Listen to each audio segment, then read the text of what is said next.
Είναι κάτι μοναδικό. Ξέρεις, αν δεν το επισκεφτείς, μπορεί να το δεις σε εικόνες, αλλά πραγματικά μόλις έρχεσαι εδώ, όπως είχα πει την πρώτη φορά στο οικόπεδο, ήταν μια μοναδική, ας πούμε, εικόνα. Και αμέσως άρχισε να σου δημιουργεί εικόνες, δηλαδή τι πραγματικά θα μπορούσε να χτιστεί εδώ πέρα, κατ' εντολή του πελάτη φυσικά, ο οποίος προς μεγάλη μας έκπληξη, γιατί θέλω να το πω αυτό, ενώ θεωρητικά είναι το τελευταίο οικόπεδο εντός σχεδίου πόλεως του οικισμού, και θα μπορούσε να δομήσει πάρα πολλά τετραγωνικά, από επιλογή και μόνο και για προς σεβασμό για το τοπίο, το υφιστάμενο τοπίο, αλλά και για να μην παρέμβουμε σημαντικά σε έναν τόπο πραγματικά αυθεντικό, να το πω μη μολυσμένο ακόμα, γιατί η Κρήτη γενικώς σε θέματα τουριστικών υποδομών το γνωρίζει πάρα πολύ καλά. Εντάξει, έχει άπειρες μονάδες και σε όλους τους νομούς. Ερχόμαστε να εντάξουμε ένα πολύ έντονο, ένα μεγάλο κτηριολογικό πρόγραμμα, αλλά ουσιαστικά να το βάλουμε κάτω από το χαλί του υφιστάμενου εδάφους. Άρα τι κάνουμε, ακολουθούμε μια αμφιθεατρική διάταξη, μια κλιμακωτή διάταξη. Πρόκειται για μια αρχιτεκτονική στεγάστρων επί της ουσίας. Και λίγες φορές θα με ακούσει να μιλάω για το συγκεκριμένο συγκρότημα, σαν κτίριο, το αντιμετωπίζουμε πιο πολύ σαν μια συνθήκη, σαν μεγάλα στέγαστρα, κάτω από τα οποία φυσικά εκμεταλλευόμαστε τον καλύτερο δυνατό προσανατολισμό που θα μπορούσε να έχει αυτή η μονάδα, που είναι ο νότος. Δημιουργούμε πολύ μεγάλα στέγαστρα, ημιπέθυρους χώρους. Άρα λοιπόν δημιουργούμε, αν θες, μια συνέχεια, μια οργανική συνέχεια του υφιστάμενου κελύφους.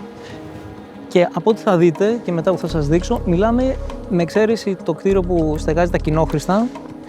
Όλοι οι χώροι οι οποίοι είναι κατοικήσιμοι, τα δωμάτια δηλαδή οι μονάδες, είναι ισόγειοι. Δεν πάμε δηλαδή σε εξάρσεις, δεν πάμε σε όγκους ή κτίρια διπλού ύψους. Δεν έρχομαστε να κάνουμε μια αρχιτεκτονική, εμβληματική, να πούμε κάτι. Δεν θέλουμε να πούμε τίποτα. Και αυτό είναι δηλαδή το μερό της υπόθεσης, δηλαδή το συνθετικό, αν θέλεις, δηλαδή η προσέγγιση μας, πώς θα μπορέσουμε όλο αυτό το κτηριολογικό πρόγραμμα να το κάνουμε στο τέλος να μην φαίνεται σχεδόν, έτσι. Γιατί έχει ένα μαγικό πράγμα εδώ πέρα και πρέπει να το πω. Μας δίνεται η ευκαιρία, επειδή η πρόσβαση είναι από πάνω, ο δημόσιος δρόμος είναι πάνω, μέχρι να μπεις και να φτάσεις σε αυτό εδώ το σημείο, εδώ, και αξίζει δηλαδή αυτό το καταλάβει κανείς κατεβαίνοντας την κατηφόρα, μέχρι και εκείνο το σημείο δεν έχεις δει το ξενοδοχείο. Δηλαδή φτάνεις στο αεροδρόμιο, έρχεσαι μέχρι εδώ και ακόμα ψάχνεις το ξενοδοχείο. Περνάς δηλαδή μέσα από ένα απίστευτα μαγικό, ας πούμε, ουσιαστικά φαράγγι. Έτσι κατεβαίνεις, ακόμα δεν έχεις δει τίποτα. Και ξαφνικά αρχίζει αυτό το πράγμα να σου ανακαλύπτεται. Ο σκοπός μας ήταν ακριβώς να καδράρουμε αυτό το μαγική εικόνα, το λευκό πέλαγος. Από όλα δηλαδή τα δωμάτια και από όλους τους κοινόχρηστους χώρους. Εντάξει, με ξέρεις τώρα κάποιους χώρους που είναι στο σπα, που είναι στο υπόγειο και όλα αυτά, τα οποία εντάξει, αντιλαμβάνεσαι, είναι πιο εσωστρεφείς χώροι, ας πούμε. Τα υπόλοιπα έχουν άμεση οπτική επαφή με το πέλαγος. Ο σκοπός μας είναι να συνεχίσουμε το ανάγλυφο του εδάφους, έτσι. Θα δώσουμε μεγάλη έμφαση σε αυτό και στην τελική εικόνα. Είναι δύσκολο ίσως τώρα να το φανταστείς, αλλά πραγματικά στο τέλος θα φαίνονται πιο πολύ σαν ντομές στο έδαφος. Δηλαδή τα κτίρια δεν θα διαβάζουν τόσο έντονα σαν κατάληξαν με μονομένες ενότητες όπως με ρώτησες. Σκοπός εδώ πέρα είναι να δημιουργηθεί, αν θες, μια μικρή γειτονιά, πάντα στην ίδια λογική, αρχιτεκτονική και φιλοσοφία, με το κεντρικό κτίριο, με το κεντρικό συγκρότημα. Στο οποίο τώρα τι γίνεται, ο διάλογος είναι μεταξύ της κύριας μονάδας. Εδώ πέρα που βλέπετε ετοιμάζεται να γίνει το staff house, το οποίο είναι σε μια πολύ προνομιούχα θέση και μάλιστα και αυτό είναι μια ιδέα η οποία αντιμετωπίζεται το προσωπικό του ξενοδοχείου ισότιμα, αν θέλεις, με τους επισκέπτες, γιατί πραγματικά βασίζεται και όλη αυτή η λειτουργία σε πάρα πολύ μεγάλο κομμάτι, έτσι, φυσικά και στο εργατικό προσωπικό. Οπότε εδώ πέρα θα δημιουργηθεί το staff house που λέμε, που είναι ένα διόροφο κτίσμα με ένα πολύ ωραίο δικό του έθριο, το οποίο θα στεγάζει, νομίζω αποτελείται, αν θυμάμαι καλά, από 18 ξεχωριστά μεμονωμένα δωμάτια, τα οποία δύναται να ενωθούν το ένα με το άλλο. Έχουν και τους χώρους, δηλαδή τους δικούς τους κοινόχρηστους, τις κουζίνες τους. Είναι ένα πολύ ωραίο κτίσμα και μάλιστα είναι και σε θέση περίοπτη. Οπότε για μας είναι και κεντροβαρικό σημείο, αν θέλεις, το οποίο θα έρθει και θα εξυπηρετήσει τις μελλοντικές, αν θες, επεκτάσεις που είναι σε σκέψη να γίνουν.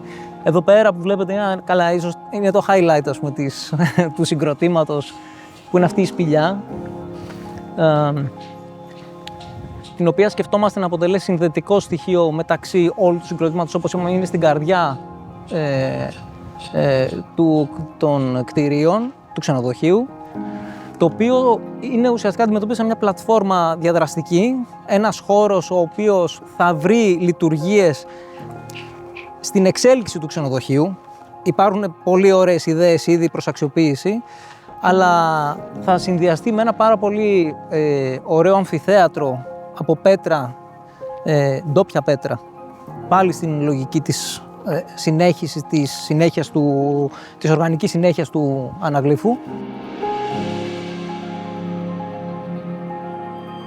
Κατεβαίνοντας την κατηφόρα, όπως έχουμε πει ερχόμενοι από τον δημόσιο δρόμο, κατεβαίνουμε πλέον στον ιδιωτικό δρόμο του ξενοδοχείου και φτάνουμε στην drop-off zone εδώ πέρα και αμέσως με το που σταματάς και ανοίγουν οι πόρτες είναι πάλι σαν να βρίσκεσαι έξω. Δηλαδή είσαι κάτω από ένα τεράστιο στέγαστρο και η θέα πρέπει να την καδράρουμε. Δηλαδή κάντε μια τέτοια λήψη, παιδιά, είναι μοναδική. Δηλαδή κάρπος θα από μόνο του και όλο τώρα το κτηριακό έχει στηθεί γύρω από αυτό. Δηλαδή γύρω από την είσοδο, την πρώτη ανάγνωση, το πρώτο διάβασμα δηλαδή. Είναι πάρα πολύ σημαντικό, έτσι. Σε όλη αυτή τη ζώνη υπάρχει υπαίθριος χώρος στάθμευσης, αλλά το σημαντικότερο είναι ότι έχουμε εξασφαλίσει υπόγειες θέσεις στάθμευσης με φόρτιση ηλεκτρικών αυτοκινήτων. Από το υπόγειο γίνεται και η τροφοδοσία της κουζίνας και η απομάκρυνση φυσικά των σκουπιδιών. Εδώ είναι ένα πολύ μεγάλο τεχνικό έργο. Να ξέρετε, έχει γίνει μια πολύ μεγάλη ενίσχυση για τη σταθεροποίηση του εδάφους με επακτώσεις αγκυρίων και από την μπροστινή πλευρά. Τα βλέπετε τώρα εδώ, μιλάμε για τεράστια τεχνικά έργα, παιδιά. Αλλά έπρεπε να σιγουρευτούμε ότι δεν θα έχουμε μελλοντικές αποκολλήσεις ή κατολιστήσεις. Είναι σαν να είσαι στο τέλος, ας πούμε, της στεριάς και συνδιαλέγεσαι πλέον με το ανοιχτό πέλαγος, δηλαδή το λιπικό πέλαγος. Το ηλιοβασίλεμα, ό,τι μέρα και αν το πετύχεις, είναι κάτι χρώματα. Άκου τώρα ήχους. Δηλαδή, πώς έρχεσαι τώρα και κάνεις ένα τόσο μεγάλο, ας πούμε, μια παρέμβαση τόσο μεγάλη. Πώς μπορείς να επαναφέρεις τώρα το τοπίο, ας πούμε, στην πρώτερη του φάση. Άκου.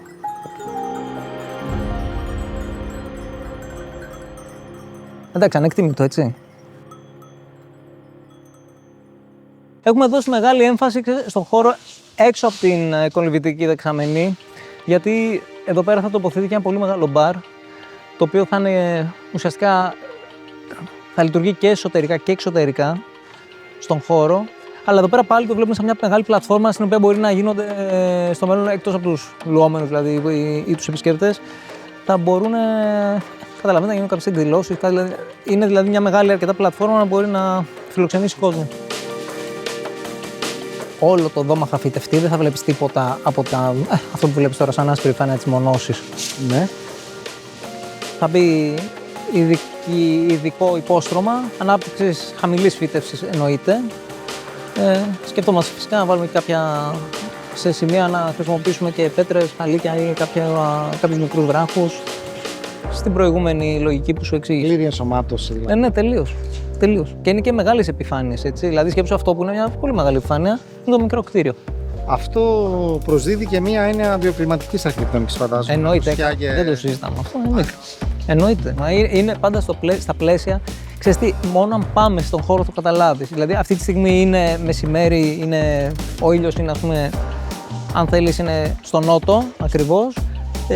Θα δεις ότι ο χώρος μέσα του δωματίου είναι σκιασμένος, δροσερός, χωρίς χρήση κλιματιστικού και είναι μια αρκετά ζεστή μέρα σήμερα, έτσι, συμφωνούμε. Και εδώ πέρα αυτόν τον χώρο ήθελα να σας δείξω που είναι τα therapy rooms. Είναι τα δωμάτια που έχουν για τις θεραπείες, τα οποία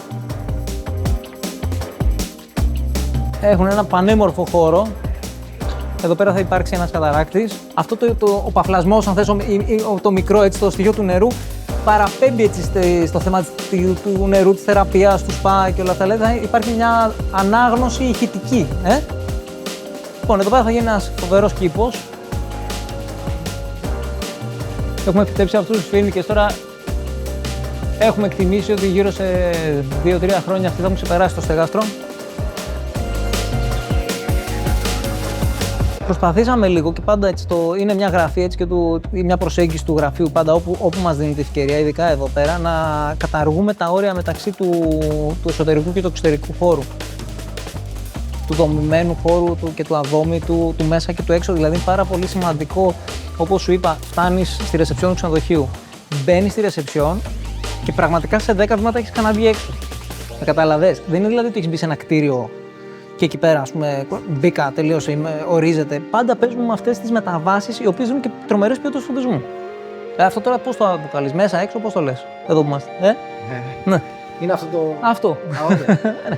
Πολύ ωραίο. Ναι, γιατί όλη μέρα θα κινείσαι δηλαδή, γύρω από αυτή τη συνθήκη και αυτό το κάνει η αρχιτεκτονική των στεγάστρων που είπαμε πριν. Αν το σκεφτείς. Τι σου αυτές μεταβάσεις, οι τρύπες, οι οπές. Είναι πολύ ωραίο. Και είναι μεγάλο έργο. Και αυτό είναι το στίχημα τώρα. Βλέπεις τώρα εδώ πέρα, αν δείχνουν και τα παιδιά δηλαδή τις διακομές ή και τις υδροκατασκευές, μιλάμε για μεγάλο έργο. Και παρόλα αυτά, το μεγάλο στίχημα είναι αυτό το πράγμα να το βάλουμε κάτω από το χαλί. Να το κρύψουμε. Μακάρι αυτή η προσπάθεια, αυτός ο τρόπος γραφής να καταφέρουμε να γίνει αντιληπτό στον επισκέπτη. Δηλαδή εκεί το έργο θεωρούμε ότι θα έχει πετύχει σαν έργο. Από τη δική μας την πλευρά δηλαδή. Έτσι. Το αρχιτεκτονικό είναι η προσέγγιση κτλ. Πολύ σημαντικό και η εργασία που κάνετε, δηλαδή πώς όλο αυτό το πράγμα θα πάρει τη δική του ταυτότητα, θα αποτελέσει μια εμπειρία και όχι κτίριο που είπαμε πριν, μια συνθήκη στον τόπο. Νομίζω είναι ευχάριστη χώρη και είναι έτσι χώροι, θα σου το πω πολύ απλά, είναι κάποια έργα που βγαίνουν.